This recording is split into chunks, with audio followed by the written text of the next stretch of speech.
Hello and welcome back to Alice Talks Football, and in today's video we'll quickly get through the latest on the takeover. Rumours of a Qatar return, but I'm 99% sure it's all nonsense because I've got the latest on Ratcliffe, what he's going to do, when it's going to be announced, what's going to happen with Ratcliffe. There's also going to be news about the dressing room. We're going to talk about the Manchester United dressing room and things that have gone on as well, and then get into 5 things we learned from Manchester United, 5 things we learned from Manchester United's 1-0 win over Fulham. Most of this video will be discussing 5 things we learned over Fulham, but we will talk about the takeover and dressing room quickly first. So please do hit that like button if you have not already, and of course subscribe down below if you're new. So what is this Ratcliffe rumour? Now, there's a lot of people and a lot of fake information coming out about Ratcliffe at the moment. And just to be honest, like with accounts like this one, United Neo, as you can see on the right, or would it be left for you?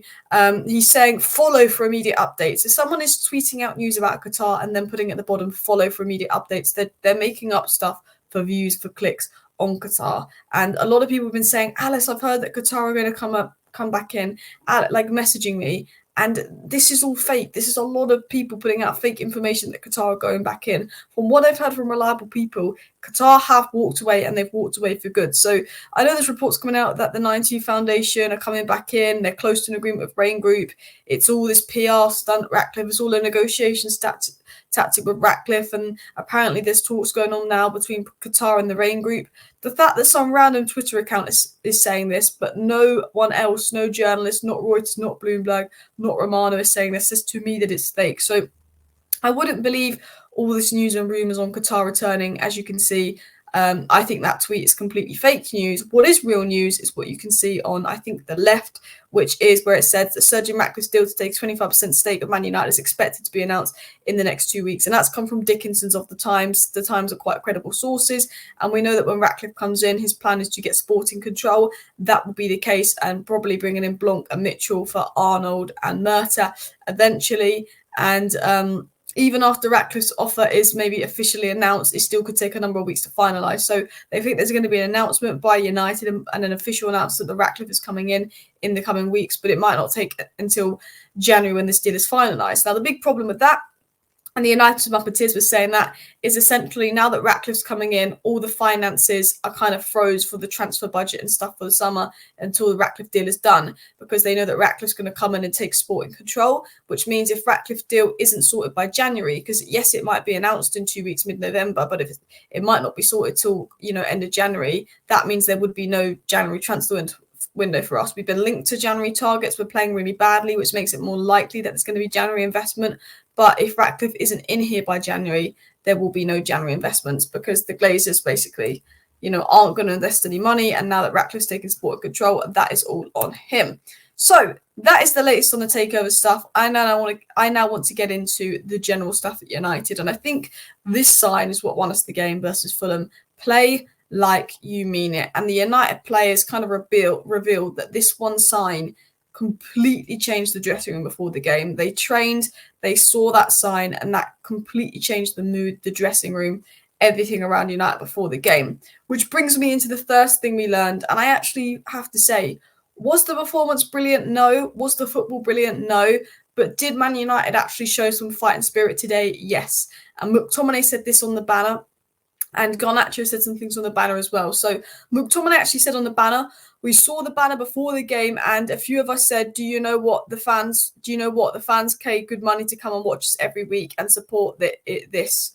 And the support is relentless towards every single week. And we just want to repay them as best we can. Things aren't going the best at the moment, but it's a building block. We can go and kick on and do better. I misread that because I can barely see from here. And then Garnacho obviously tweets like Instagrams, play like you mean it. And McTominay, Garnacho, the players, as McTominay revealed, this banner, made them have a chat. They had a chat in the dressing room and said, look, the fans play a lot to see us play week in, week out. We've got to play like we mean it. And who was man of the match today? The away fans. The away fans at Fulham today were brilliant, because it wasn't a pretty game. It wasn't a good game. It was a boring game at times. It was frustrating. We had a silly goal ruled out by VAR, which was an absolute joke, which just let us down. But you know what? The fans were there behind the players. Play like you mean it with the banner. And McTominay said they spoke about it in the dressing room. You can imagine McTominay, Garnacho, Bruno, Maguire, all those players saying, you know what, we need to give 100% for the fans today. And, you know, the way they celebrated when Bruno got that goal in the 90th minute, I did feel like the players on the pitch cared about the club. You know, there are players at United that are a problem. There are players at United that don't care about the club. But I generally felt the players playing today, the players on the pitch today, cared about the club and did show up and give 100% today, which unfortunately can't be said about the whole season. Now, the second thing we learned is a big problem at United, and that is that we're not creating enough chances. And I think this stat here by Dave really highlights that issue. As you can see, Rasmus Højlund's last 3 games has not really had a single chance created for him. And I felt sorry for Rasmus Højlund when he got subbed off, you know, because as soon as we subbed him off, we subbed on a creative midfielder like Mount, and we actually ended up creating more chances. And as soon as we sub Højlund off, who's good in the box, we put a few crosses into the box for Martial, who's not like a good aerial presence. But I feel sorry for Højlund because he's not doing anything wrong. He's just in the graveyard shift. He has no service. When he does have service, we've seen him put goals away. Almost got a hat-trick versus Galatasaray. Had a role. He's had 2 goals ruled out so far. He's technically scored 5, but he's only got 3. All in the Champions League. We see that he can dribble. We can see that he can hold up the ball. We see that he's good physically. And people will look at it and go, oh, he's played 7 Premier League games and he's got no goals. But it's not really that. It's the fact that there's no chances being created for him. And, you know, our front line, Rashford's the only person on our front line that has a goal this season in 12 games. That's lower than everybody else. Even Sheffield United have got 3 goal scorers in their front line. We've got 1 goal on our front line between all our attackers. And that is dreadful. But, you know, I feel sorry for Rasmus Højlund. He didn't want to come off. He gives everything for the team. He holds up play. He links up with the team. But he is just completely starved the service. And, you know, we need to create more chances going forward. We don't create enough chances. We don't look like winning. We're winning games when we do win narrowly 1-0 by 1 goal, you know. And if we do actually score multiple goals like Bayern, then we concede 4. So, you know, we've got this big problem, I think, with, you know, sort of scoring goals. And I think a lot of it comes from the midfield, the lack of balance and creativity in midfield. And I think, okay, Mount comes on brilliant. Oh, you take off Højlund, you know, your goal scorer, and you bring on your most creative player. And I don't think Martial's a bad player. I thought he actually put in a decent shift. He almost scored a brilliant bicycle kick. But, you know, I think, you know, anyone that's critical of Højlund is crazy. Højlund's is so complete. He's got so many all-round attributes. He just needs the service. Højlund would have 10 goals if he was at Man City already. Like, I'm being serious. Now, talking of a negative, talking of a player that does need to go, it is Antony. As you can see here, Antony lost possession 10 times. 1 out of 4 dribbles completed. 3 out of 10 ground duels won. 1 out of 3 tackles won. We used to praise him for putting in a defensive shift and making the team look better. Doesn't even make the team look better. We knew that Antony hasn't always been the best on the ball, but we're like, okay, he stretches the width. He does his job for the team. This season, he's not doing his job for the team. You know, I don't think he had a single shot on target. Antony has been incredibly poor. And I'm at the point where I want to see Pellistri on the right-hand side. I'll happily see Garnacho or Rashford on the right-hand side over Antony. It's the same Sancho did what he did. I'm not a big fan of Bruno on the right, but put Mount on the right, put Pellistri on the right, and when Amad Diallo's back, even put him on the right-hand side. You know, Arteta had big names like Lacazette, Pepe and Aubameyang, you know, and I know obviously they weren't Arteta signings, but he got rid of them and he thought, you know what, I'm going to give Smith Rowe, Martinelli and Saka a go. I think that's what Ten Hag's got to do with the youth.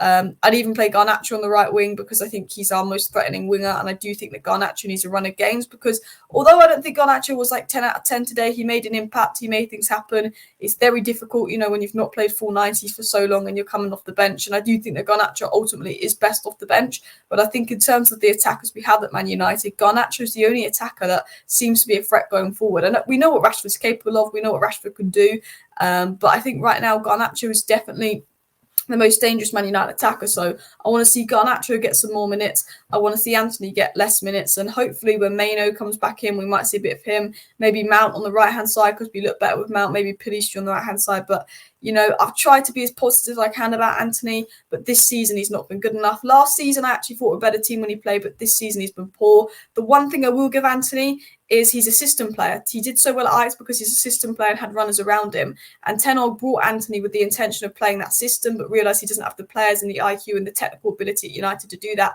So he's adapted his system to this complete different style that doesn't suit Antony. However, at the end of the day, whether the style suits Antony or not, Antony's performance today was so bad. Pellistri came on, and I don't know if Pellistri will ever be good enough for United, but Pellistri came on and absolutely showed up Antony today. You know, and I don't think Pellistri could perform any worse than Antony. He was not good enough today. He's not been good enough this season. He's massively dropped off. he looks like the worst signing in United history. I hope Anthony turns around. I hope he proves me wrong. But it doesn't matter if you're Ten Hag signing or not. Anthony needs to be dropped. Garnacho needs more minutes.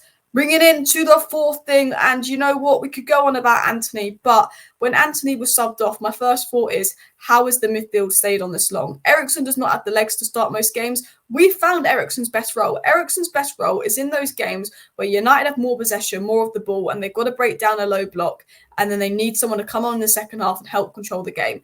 That is Eriksen's best role. McTominay is now playing as a 6. You know, you signed Amrabat to play as a 6. I know Casemiro is injured. You wanted McTominay sold. We know McTominay's not a 6. We know he's better going forward. But, you know, you beg to sign Amrabat and you try and sell McTominay, and now McTominay's playing in the 6 role of Amrabat. Obviously, Maino coming back in. Maino did play in that 6 role in pre-season. It'll be interesting to see if Maino starts to get some minutes there. But you've got to think, why buy Mason Mount? Why buy Amrabat to bench them when you were desperate to sell Scott McTominay? When Mason Mount was kind of seen as an upgrade on Eriksen because Eriksen didn't have the legs for the big game, for the big games. I remember the FA Cup final after De Gea, Eriksen was the worst player. So, you know, there's some big questions about the midfield and how Ten Hag's going to use that, because I think Maino, Amrabat and Mason Mount, our midfield three on the bench, was better than our midfield three on the pitch. Now, I don't have an issue with Bruno Fernandes. I'm not one of those fans that's ever wanted Bruno Fernandes sold or dropped. We saw that today. Even if he's not great, he can produce those moments. And I think, you know, no matter who's on the pitch, we're just not going to be great at the moment with injuries, with instability. You need someone like Bruno who can come up with that kind of goal. But I do think, you know, McTominay wasn't awful today, but I want to see Amrabat or Maino in that role, and I want to see Mason Mount in the Eriksen role, because they are the players that Ten Hag wanted in. He wanted McTominay sold. Yes, McTominay gets goals, but him being a ghost for 88 minutes does not overshadow the fact that he can score goals when he was been poor in all the games since Brentford. So I think the midfield is the biggest issue. And I think, you know, going back to the second thing we learned, when we actually fix the midfield, we'll probably score more goals. I generally believe that. And I'd like to see maybe Maino given a go in the 6th role. I want to see Mason Mount starting over Eriksen because Mason Mount's got the legs, and see how it works with Bruno. He's not had a run of games to see if it works with Bruno. And yeah, that's what I want to see. And, you know, I really can't wait to see Kobbie Maino. Now, the 5th and final thing we learned, and this links to Mason Mount, and links to things that we said earlier, was that Mount and Pellistri made us better. And, you know, the one biggest criticism I've had of Ten Hag, because I'm still Ten Hag in, but I have been very critical of Ten Hag, and I will be Ten Hag until the end of the season, because I think there's so many problems at this club. I do not want Darren Fletcher as interim to the end of the season. But my biggest criticism of Ten Hag is in-game management. He lost us the game versus Man City, taking off Amrabat for Mount, and then not playing with a number 6 versus Man City was crazy. You know, taking off certain players. I think in-game management, subs from Ten Hag has been his big weakness. And I think we saw today when he brought on Pellistri at the right time, and he probably should have brought on Mount at the same time we brought Pellistri. Waited a little bit longer to take off Eriksen and bring on Mount. But hopefully that will send a message to Ten Hag going, you know what, when I brought on Pellistri, when I brought on Mount, we got better. Maybe I need to make subs earlier. And I think Eriksen should have come off a lot earlier. And I actually think that McTominay probably should have come off. I'd have liked to see Maino and Amrabat in there, but at the end of the day, that's not the end of the world. Now, the one thing I will give Ten Hag is, you know, I'm looking at the way we're playing and I can't see a style, and that's really bugging me. And, you know, maybe he's playing McTominay because he thinks he's the type of guy that can play this sort of just we've got to get past and get results and grind out results kind of guy. But at the end of the day, I want to see the midfielders you brought come on. I want to see subs more. Now, an interesting comment Ten Hag made after the game was this: I'm sure we will improve as we get players back, and today was a solid performance. You see a base, a foundation to build from. With all respect, did you see last season? Everyone knows why we can't play a style. We have so many injuries. You have to be more pragmatic. I've always said that. It's never an excuse not to win games. So he's saying that he's playing a more pragmatic approach, which might explain the lineup. Because he's got all these injuries, so he can't play the way he wants to play. However, I do want to see, injuries or not, we've seen Ange start to implement a style of play. Eddie Howe beat us with 8 changes from his Premier League lineup playing his style. I want to see Ten Hag implement his style of play more. I want to see something to build from. Anyway, that was 5 things we learned from Manchester United 1, Fulham 0. Most important thing is we got the 3 points, unlike Arsenal. Please do hit that like button, subscribe down below if you're new. Thank you for watching. See you next time. Bye.